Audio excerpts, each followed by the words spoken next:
C'est un père. Alors, quel est le caractère de Dieu? Parce que pour que tu t'accroches à Dieu, pour que tu te confies à lui,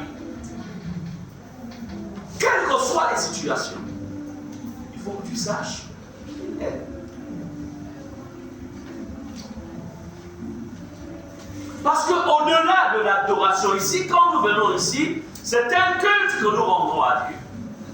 Mais après le culte, la vie continue. Est-ce qu'on est ensemble? C'est comme au ciel. On ne passera pas le temps seulement à adorer, non. Il y a des temps précis où on sera en train de l'adorer, de le célébrer, parce qu'il est notre Dieu. Mais après cela, écoutez, au ciel, on va travailler. Quand on parle de repos, ça ne veut pas dire que tu vas dormir, tu dormiras d'éternité en éternité. Non! C'est une vie. Alléluia. Comme il avait dit à Adam, écoute, cultive et garde. Bon, là-bas, on ne va plus garder parce que les démons vont plus rentrer là-bas. Bon, moi, on va travailler, cultiver, c'est son travail. C'est son travail. Amen. On se visitera. Tu me recevras dans ta maison. Je te recevrai aussi chez moi. Amen. On mangera même, parce qu'on ne parlerait pas de noces de l'agneau. Même si on aura changé de corps, mais il y aura des temps de repas. Alléluia. Si tu vis comme sur la terre, la seule différence, c'est que là-bas, tout est parfait. Il n'y aura plus de maladie, il n'y aura plus de mort, il n'y aura plus de souffrance. Est-ce qu'on est ensemble? Amen. C'est quoi quand vous regardez quelqu'un, en fait, bon, le reste c'est peut-être parce qu'il en vous ne le verrez plus. Mais tu n'as pas besoin de te morfondre, de te rouler à terre, de dire ah, hey, tu n'as pas besoin de ça. Tu n'as pas besoin de ça. Et d'ailleurs, quand quelqu'un meurt en Christ, je peux vous dire une chose, hein, il est mieux que toi. Parce qu'il est reçu par le Père. Et il rentre dans l'éternité. C'est toi qui sur la terre, en fait, tu pleures. S'il peut pleurer, c'est pour toi qui dois pleurer. Parce qu'en fait, si c'est pas toi, si tu, en fait, si tu le retrouveras là-haut, les morts en Christ sont c'est mieux que ceux qui restent sur la terre. La seule chose qui me maintient sur la terre, c'est parce que je travaille à ma couronne, c'est tout. S'il n'y aurait pas la couronne, je vais dire, écoute, mon Seigneur, moi je veux déjà venir chez toi. Et la femme dit, non, ma femme, c'est là où on va pourquoi rester pour travailler, moi je peux.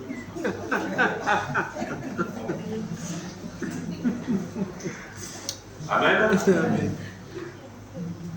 Donc, c'est pour vous dire quoi? Il est important de connaître qui est votre Père. Yes. Vous connaissez le Père. Yes. Quand on parle du caractère, on définit le caractère en disant ceci. C'est l'ensemble des dispositions affectives constantes. Mon professeur, prépare-toi, tu as expliqué ça.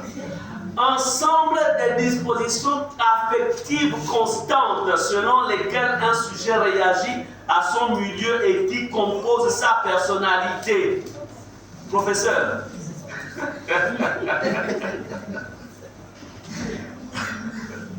Amen. Alors, pour dire en fait que dans le caractère, il y a la dimension affective, donc qui consiste à aimer, à protéger, etc. Tout ce que vous connaissez. Le caractère fait ressortir la personnalité de quelqu'un. L'amour, la paix et autres, etc. L'autorité. Amen. On va pas rentrer dans des explications de français pour ça, c'est nous apporter la révélation qui a été. Amen. Alors, on va voir quelques-uns des caractéristiques de Dieu, de votre Père. Vous savez, souvent dans nos maisons, avec nos enfants, on dit souvent, quand un enfant pose des actes contraires à ce que les parents lui ont enseigné, puis le parent dira, attends, mais toi, tu ne connais pas ton père. Tu ne connais pas ta maman, tu ne sais pas que maman n'aime pas ça. Tu ne sais pas que papa n'aime pas ça. On est d'accord. On dit souvent ça. Quand vous dites à l'enfant, écoute, apprends à connaître ce qu'aime ton père ou ce qu'aime ta mère. Apprends à connaître le caractère La première chose que vous devez retenir, c'est que Dieu, dans son caractère, Dieu en fait est juste. Si notre Père est juste, nous sommes aussi appelés à être justes. Tel Père, tel Fils. Dieu est juste. Il ne fait rien d'incorrect. Il ne fait rien d'injuste. Il ne fait pas ça. Dieu est correct. Il est juste. Dans ton mode de fonctionnement, il est aussi important que tu sois juste. Amen. Dès l'instant où tu ne fais pas ressortir ce côté juste, tu deviens en fait, tu deviens en fait, comment dirais-je, c'est-à-dire que tu n'es plus en face avec ton Père.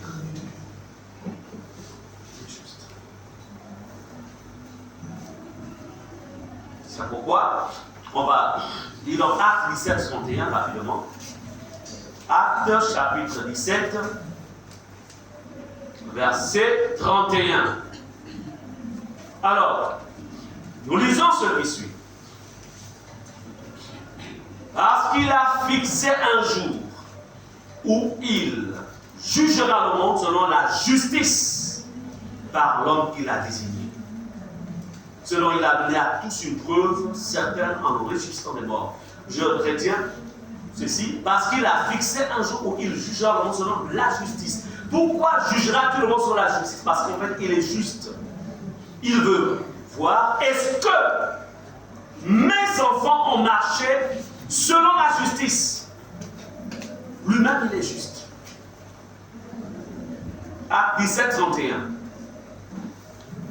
Donc le Père est juste.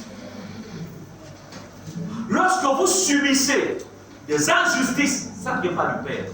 Amen. Dieu ne peut pas vous soumettre à une vie d'injustice. Non. Ce sont les ennemis de vos vies, les ennemis de la croix. Non, ce n'est pas Dieu. Voyez-vous, lorsqu'on ne connaît pas Dieu, on attribue tout à Dieu. Pourquoi Dieu m'a fait ça? Qu'est-ce que j'ai fait à Dieu? Dieu ne peut pas permettre qu'un enfant de 17 ans meure. Ce n'est pas Dieu. Dieu ne peut pas permettre ça. Parce que dans le plan parfait, ce sont les enfants qui enterrent les fils. Ah non, ce sont les fils qui enterrent les pères. Et non les parents qui enterrent les fils. Mais quand on ne connaît pas, nous allons dire, pourquoi Dieu me fait ça? Il ne voit pas ma souffrance? Il prend encore celui-ci ou celle-ci? Ce n'est pas Dieu. Ah, quand c'est comme ça, je n'irai même plus à l'église. Parce que franchement, je ne sais pas ce que je fais à Dieu. Ce n'est pas Dieu. Une maison qui se brûle, c'est l'unique maison. La personne a travaillé toute sa vie pour avoir cette maison. Elle se brûle et cette personne perd tout. Ça, ce n'est pas Dieu. Parce que Dieu n'est pas méchant. Vous comprenez cela? Parce que c'est l'empreinte de la méchanceté. Dieu n'est pas méchant. Il ne peut pas permettre qu'à quelqu'un perde tout et se retrouve en fait sans abri. Non, ce n'est pas Dieu. Mais quand on ne connaît pas Dieu, on dira, qu'est-ce que Dieu m'a fait? On est ensemble. Un couple qui divorce, ça, ce n'est pas Dieu. Dieu ne peut pas permettre qu'un couple, en fait, finisse par le divorce. C'est pourquoi Jésus dit, c'est à cause de la dureté de vos cœurs. Et quelqu'un qui ne connaît pas Dieu dira, et pourtant je me suis donné, j'ai tout fait. Mais pourquoi Dieu n'a pas réglé mon problème? Non, ce n'est pas Dieu. C'est le diable. C'est le monde des ténèbres. Amen. Donc, lorsque vous connaissez Dieu, il y a des situations que vous ne lui attribuerez point. Amen. Parce qu'en lui, il n'y a que bonté. Amen. C'est vrai. Mais lorsqu'on ne le connaît pas, on lui attribue tout. Quand c'est bien, on est heureux, on dit c'est Dieu. Quand c'est mal, c'est Dieu. Dieu est juste. Dieu et amour. C'est pourquoi nous devons manifester l'amour de Dieu. Allons-y dans Éphésiens 2, verset 4 à 5. Éphésiens chapitre 2, verset 4 au verset 5. Lisons ce qui suit. Mais Dieu, qui est riche en miséricorde, à cause du grand amour dont il nous a aimés, nous qui étions morts par nos offenses, nous a rendus à la vie avec Christ. Par grâce, c'est par grâce que vous êtes sauvés. Nous restons le verset 4 qui nous dit, mais Dieu, donc notre Père, qui est riche en miséricorde, à cause du grand amour dont il nous a aimés. Alléluia. Yes. Donc notre Père a un grand amour. Donc, si tu subis la haine des gens, Dieu n'est pas là-dedans. Dieu est amour. Et parce qu'il est amour, quand tu marcheras dans la rue de l'ombre et de la mort, n'oublie jamais qu'il est amour. Et parce qu'il est amour, quand je crierai vers lui, il me sortira de cette vallée. Pourquoi? Parce qu'il est amour. Il est amour. Et ça, l'enfant prodigue l'avait compris. Il savait que son père était amour. Quoi qu'il lui ait pensé, déjà, il était sorti de la mauvaise manière de la maison. Il a pris tout l'héritage. Et la mère se qu'au lieu d'investir, il a tout dilapidé. Et là-bas, il est parti, il est devenu pire même qu'un animal, moins qu'un cochon. Mais il s'est rappelé que son père était amour. Alléluia. Amen. On peut acclamer le Seigneur. Amen.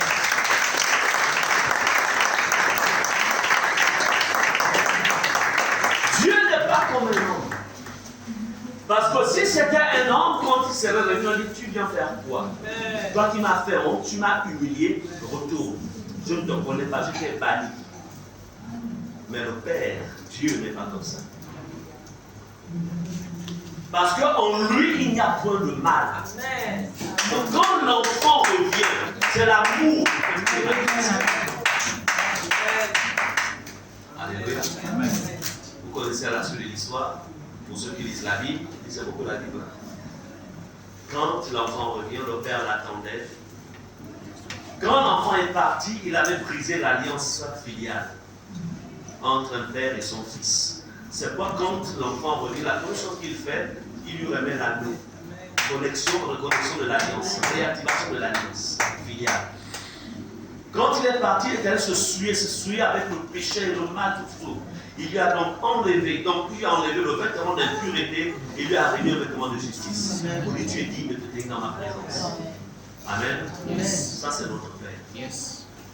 Il n'est pas seulement le Père des Hébreux, mais il est aussi notre Père. Amen. Amen. Apprenez à connaître qui est Dieu. Lorsque vous serez environné, même des lions, même d'un feu maléfique, vous ne trahirez jamais Jésus. On vous dira, soit tu adores, soit on te tue. Mais voyez-vous, Daniel connaissait qui était son père. Alléluia. Amen. Il dit, vous pouvez me mettre dans la fournaise de feu. Je n'adorais pas cette statuette. Mais je sais que mon Rédempteur est vivant. Ça, c'est moi qui ai annoncé. Il accepte de descendre. C'est-à-dire que pour les hommes, c'était la mort.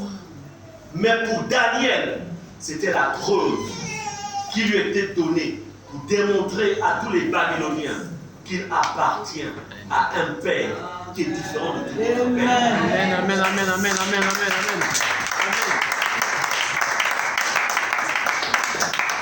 Il y a des épreuves que vous vivrez parce que Dieu veut glorifier son nom en vous. Écoutez, s'il n'y aurait jamais eu, vous savez, l'Égypte fut la première puissance du monde au temps de Moïse. Donc, l'Égypte était un but de lui-même. Mais au point même, le pharaon d'Égypte disait que ces dieux étaient les grands et puissants dieux de l'univers. Mais voyez-vous, Dieu avait permis que les Égyptiens, par son pharaon, commettent une erreur, une maladresse. Laquelle? En maintenant dans l'esclavage ou en endurcissant son cœur par rapport à la libération du peuple d'Israël. Lorsque vous marchez avec Dieu dans la sainteté, dans la pureté, je précise bien dans la crainte de son nom, toutes les situations que vous expérimenterez, même si cela paraît être mal, comprenez que ces situations, Dieu le permet, parce qu'il veut glorifier son nom en toi et démontrer au monde des ténèbres qu'il est ton Dieu. Amen. Amen. Amen. C'est pourquoi cessez de vous plaindre. Surtout quand tu sais que tu fais ce qui est juste. Amen. Cesse de te plaindre. Mais plutôt cherche à comprendre qu'est-ce qui se cache derrière. Moïse comprenait en fait ce qui se cachait derrière en fait l'endurcissement de Pharaon.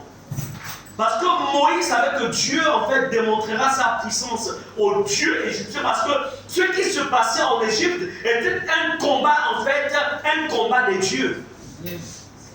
Le Dieu tout-puissant contre le Dieu, le petit Dieu des Égyptiens. Est-ce qu'on est ensemble? Amen. Il y a des situations auxquelles vous serez confrontés qui en vérité ne sont que des combats de Dieu. Le Dieu auquel tu appartiens contre les petits dieux auxquels certaines les nations ont décidé en fait d'adhérer.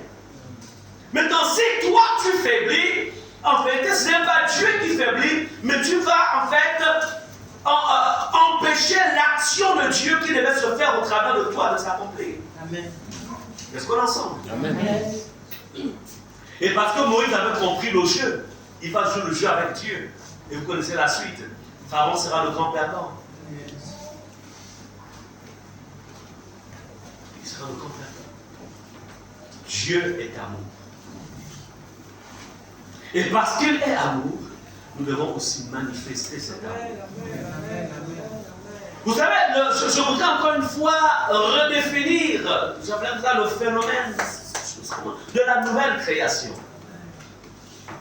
Lorsque quelqu'un naît de nouveau, il est recréé selon Dieu à l'intérieur de lui. C'est quoi le message qui est donné, pas un message qui est donné aux païens, non.